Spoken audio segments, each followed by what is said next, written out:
Hi, welcome to the Denver Senior Resource Channel.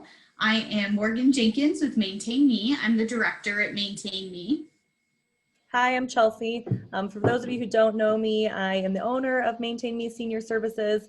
And actually my roots is hospital case management. I worked at Lutheran.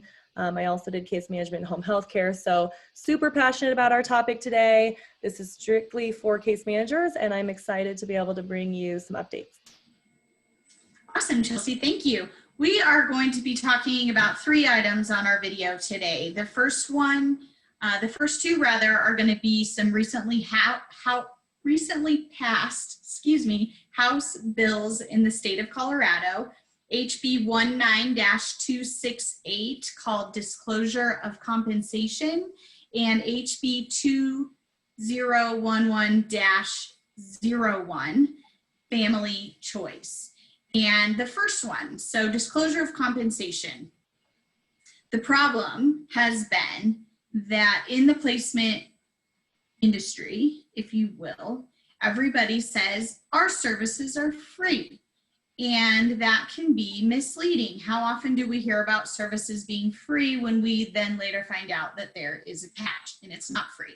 So free means that someone else is paying our fees in this instance. So Maintain Me does have 3 different service lines. We have a consulting, which our clients pay us for consulting. We have community case management. Our clients pay us for community case management. If we are working with a family to transition on our transition program, our family doesn't pay us. The community where that family or individual decides to live pays our fees. So this in the marketing world was interpreted to free.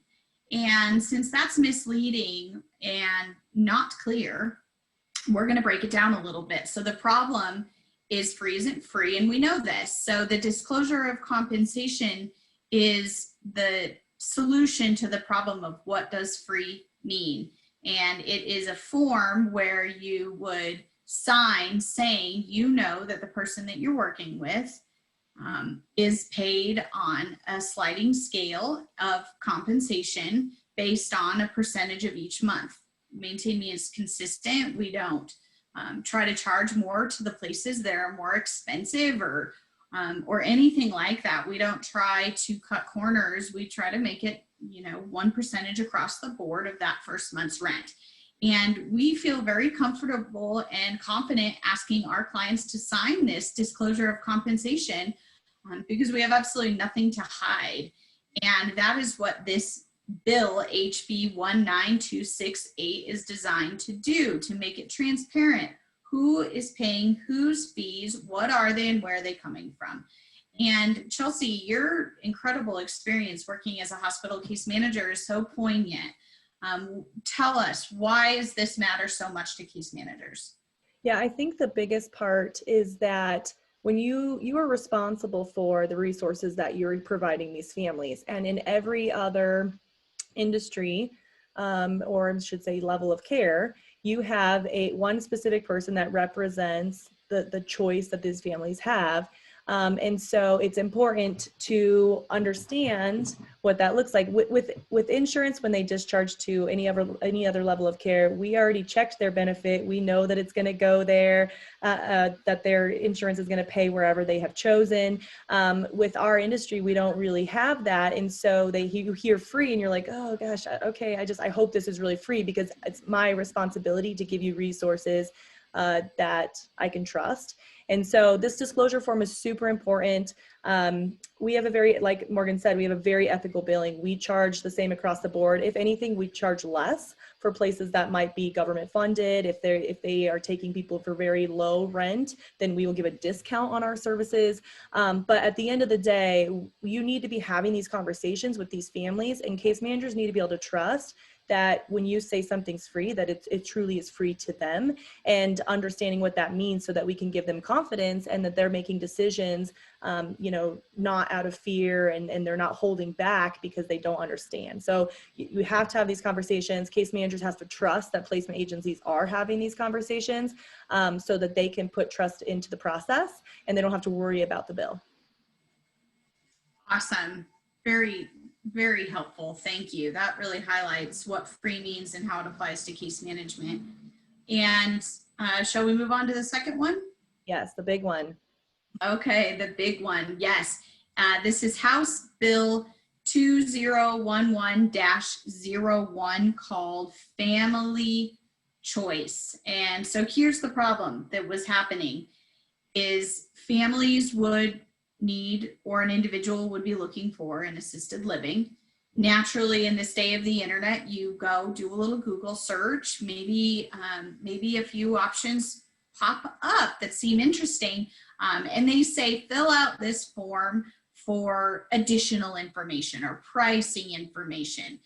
Nothing more, nothing less. You think you're going to fill out a form and they're going to send you some prices. But what was happening is this was actually the admissions process, knowing or unknowingly, to a placement agency that was online.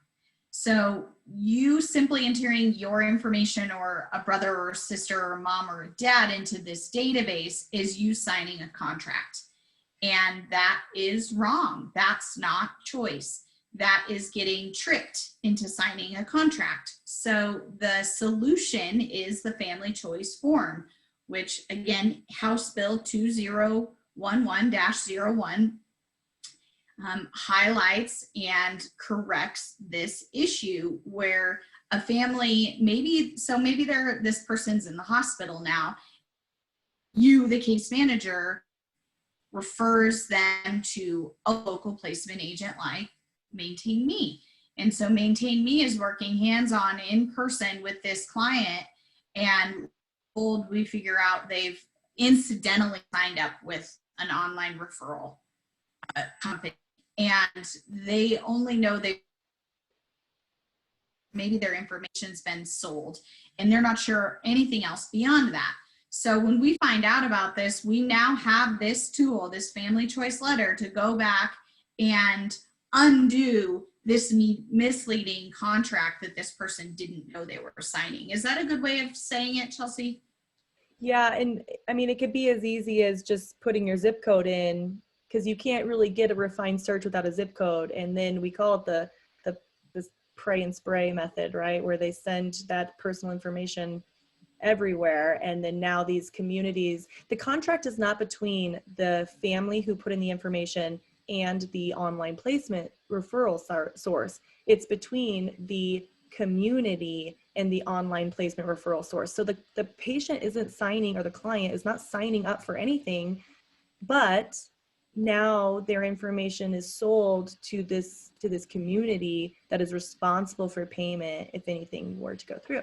So the contract's not necessarily between the family, which was why it was really hard for a local agent to come in and help them, because there was really like no way to unenroll.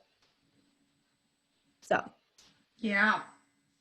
And so now this family, maybe they are incidentally working with an online company, and they find that working with a local agent such as Maintain Me is tremendously different, much more boots on the ground in the actual community, because sometimes people don't even, sometimes these online places, the agent doesn't even live in the state locally. So now this gives family a form that they can sign and put on, I want to work with X agency, not this other one. So it's a way to, like you said, disenroll. How is this important for case managers? yeah, I mean, if you talk to a case manager, no matter the insurance, I swear, I mean, yes, it's 100% with Medicare, but no matter the insurance, all you hear in the hospital system as a case manager is choice, right? I provided them choice. I gave them options. You know, you're going to skilled nursing facility. You have these 3 options based off of, you know, your insurance. Which one would you like? And then you have them sign a form, the choice form. And so when you are in placement, the placement world, we don't like the word placement, but just for sake of what case managers use, when you're in a placement service, there was nothing like that guaranteed that choice carries across the board. Like, and so there was just a lot of distrust, I think, between case managers and placement agencies about this whole choice thing. And I think the most important thing that we want to tell case managers today, as this bill not only shows that placement agencies follow this choice. But now we're also giving choice back to the family that was taken from them before we were even around. I mean, these online referral sources are way older than this, a lot of our local placement agencies. And so for this has been happening for a really long time that I just don't think people knew about. And people are getting paid for our family members or your patient's first name, last name, and maybe a zip code with very little. I mean, maybe they provided a list, maybe they didn't. So if anything, this really shows that our industry has come a long way and that choice is just as important to our industry with placement as it is to the hospital case managers. And at the end of the day, we want them to know that we take this seriously, and then, you know, that we've been part of helping establish what that looks like for our industry and creating our own standards to then replicate the goals of acute care settings. So it's super big. I want, you know, they always say, here's something that happens. Case managers will say, I gave your information to 2 different placement agencies for choice.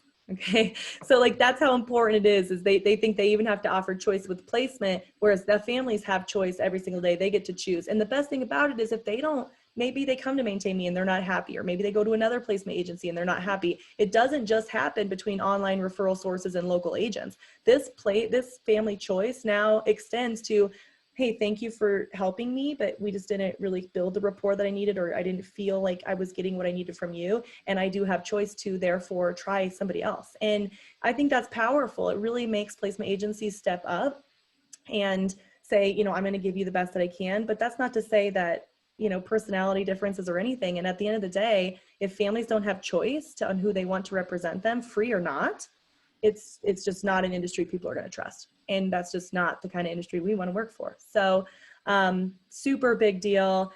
Again, if you don't have to remember all these, we wanted to kind of give you guys, you know, what's the problem, whether you know it or not.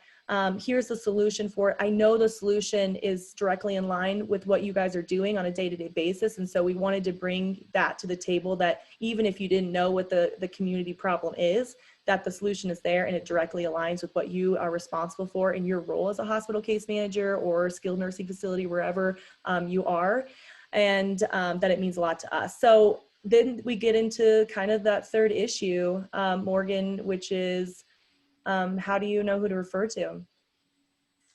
Yeah, great transition there. So Maintain Me is one of a few local agencies that is certified by the Greater Denver Placement Referral Alliance. And that's a mouthful, no doubt about it. The GDPRA, as we refer to it, is the Denver branch of the NPRA, and that's the National Placement Referral Alliance. So basically these acronyms, what you need to know and what's important to know from them is not necessarily what they are, but what they do. So our placement, for lack of a better word, and as the industry does refer to it, placement is typically unregulated, and anything that's a professional organization comes in and helps establish some regulations and some best practices and code of ethics. And that's the important takeaway here is we are members of the GDPRA, and not only are we members, but we felt so strongly about what the GDPRA stood for and what it was doing that Chelsea and I have both been volunteering to help write the standard for the industry in the form of best practices and the code of ethics.